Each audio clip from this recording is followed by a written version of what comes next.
Early Marxism, Structuralism, Functionalism. So, this is the moment where we stop hovering above the map and actually start walking. Up to now, we've been orienting ourselves. We've seen that sociology arrives at the early 20th century already fragmented, ambitious, and slightly anxious about what kind of discipline it wants to be. What happens next is that three big theoretical responses crystallise. Each of them is trying to answer a deceptively simple question.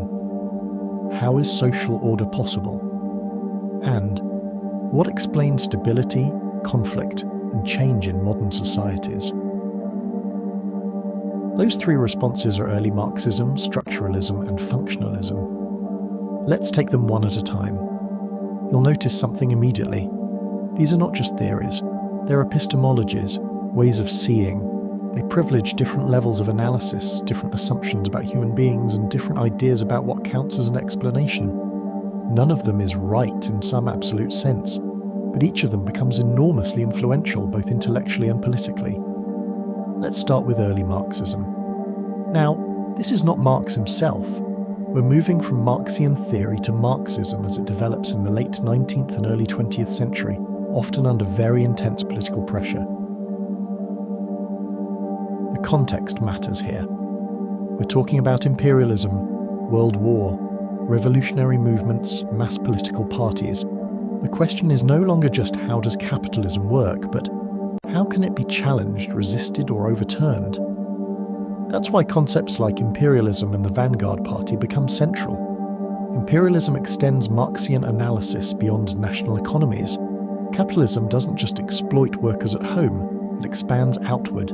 Colonies, unequal exchange, global hierarchies.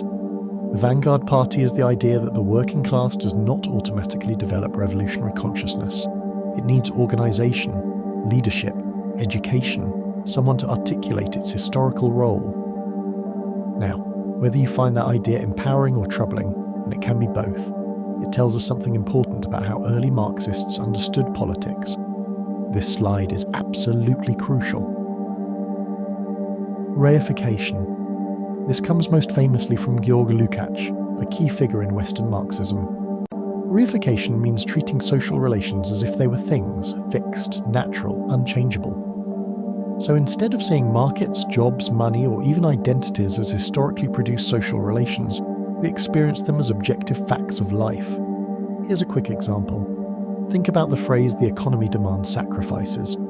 The economy doesn't demand anything, people do, institutions do, power relations do, but reification makes social systems appear external and inevitable. Phrases like "the market decides," "globalization forces us," or "there is no money left" are everyday reification. Social and political decisions are presented as external constraints. Agency disappears, responsibility dissolves. Lukács's argument is that capitalism doesn't just exploit materially, it does not only do, it is. It shapes consciousness. It teaches us to see the world in its own distorted way.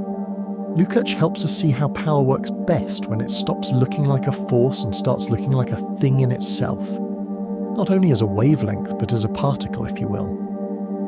This idea becomes incredibly important later on.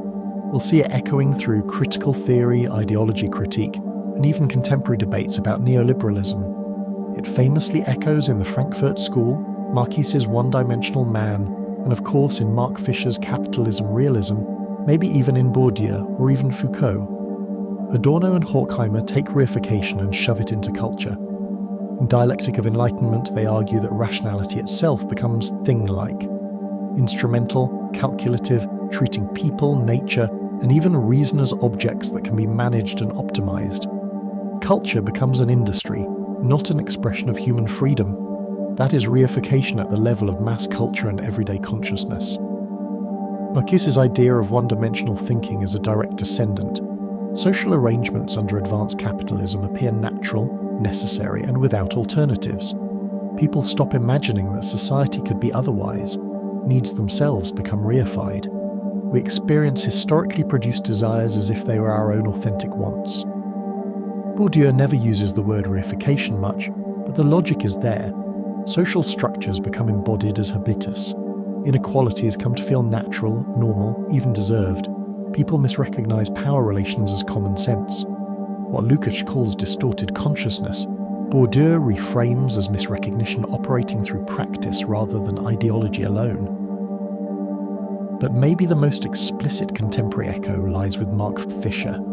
Capitalist realism is almost reification supercharged for late capitalism. The feeling that there is no alternative is precisely the experience of neoliberal social relations as fixed, movable, and as such unavoidable. Markets feel like weather systems. Politics becomes managerial. Neoliberalism is hardly recognized as a distinct ideology anymore. Instead, it is perceived as a natural force, similar to gravity, or a biological law, the law of the market, reflecting an intrinsic human nature. This is Herbert Spencer's social Darwinism applied on an ideology, neglecting to recall that we are referring to a philosophy that arose as a conscious attempt to reshape human life and shift the locus of power. That is all essentially Lukács, filtered through neoliberalism and affect. Right, let's move on. This distinction here matters. Orthodox Marxism, associated with figures like Lenin, emphasizes economic determination, party organization, and revolutionary strategy.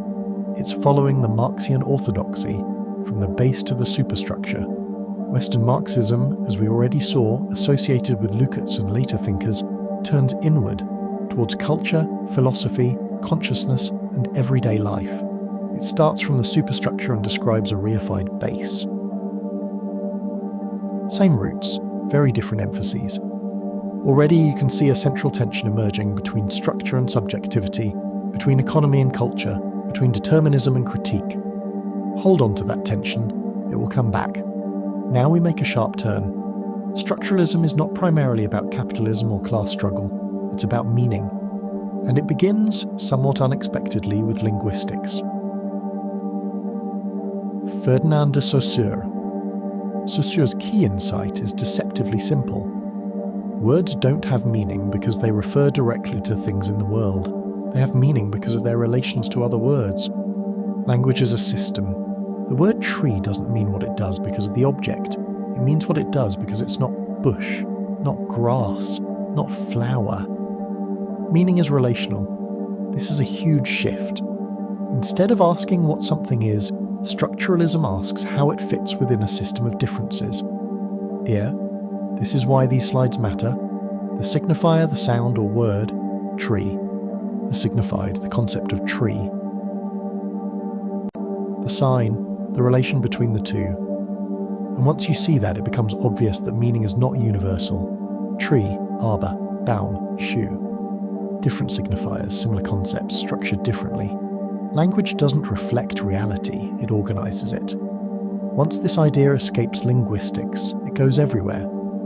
Claude Lévi-Strauss applies it to myths, kinship systems, cultural narratives. He argues that human cultures organize meaning through binary oppositions: nature versus culture, raw versus cooked, life versus death. Roland Barthes takes this into popular culture. Wrestling, fashion, advertising, film. His point is playful but sharp. Modern societies are full of myths, stories that feel natural but are actually structured systems of meaning. Good versus evil, clean versus dirty, normal versus deviant. Susan Sontag will later apply this binary distinction in Illness as a Metaphor.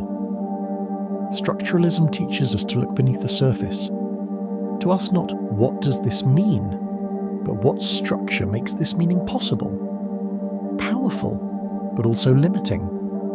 Where is agency? Where is change? Where is history? Those critiques will come later in the unit. Now we arrive at functionalism. This is the theory that, for a long time, was sociology at its core. From the late 1930s to the 1960s, especially in the United States, functionalism dominates. Why? Because it fits the historical moment. Post-war growth, relative affluence, expanding welfare states, a strong belief in stability, integration, and progress. The core idea is simple. Social institutions exist because they perform a function. Families, schools, religion, law, the economy, they contribute to social order. Some functions are manifest, intended, others are latent, unintended. Robert Merton gives us this refinement which already softens the theory. Just how is order possible? This is the functionalist question. Not who dominates whom or how is meaning constructed, but how does society hold together at all? Early Parsons, the unit act. Early Parsons focuses on action. Actors have goals. They choose means. They operate within norms and values. This is an attempt to reconcile individual action with social structure. Later Parsons becomes much more abstract. Society is a system of systems. Personality system, cultural system, social system, biological system. Each system performs functions: adaptation, goal attainment, integration, latency. Yes, it's abstract. Yes, it's heavy. But it's also an incredibly ambitious attempt to theorize order without coercion. Subsystems. The economy adapts. Politics sets goals. The societal community integrates. Socialization maintains patterns. This is sociology trying to model society as a self-regulating system. And you can probably already feel the critique coming. Where is conflict? Where is power, or even agency? Cui bono, who benefits? Importantly, if society is a self-regulating system and equilibrium, how is change ever possible? But historically, this framework made sense to many sociologists living in relatively stable societies. And that brings us to functionalism and social change. Yes, for functionalism, society is a self-regulating system, but it does allow for change. Through differentiation, through adaptive evolution, societies move from particularism to universalism, from ascription to achievement, from affect to neutrality. This is a very optimistic vision of modernity, and it's one that will later be challenged, hard. Okay, that is probably already a lot to take in. So, early Marxism tells us to look at exploitation and reification.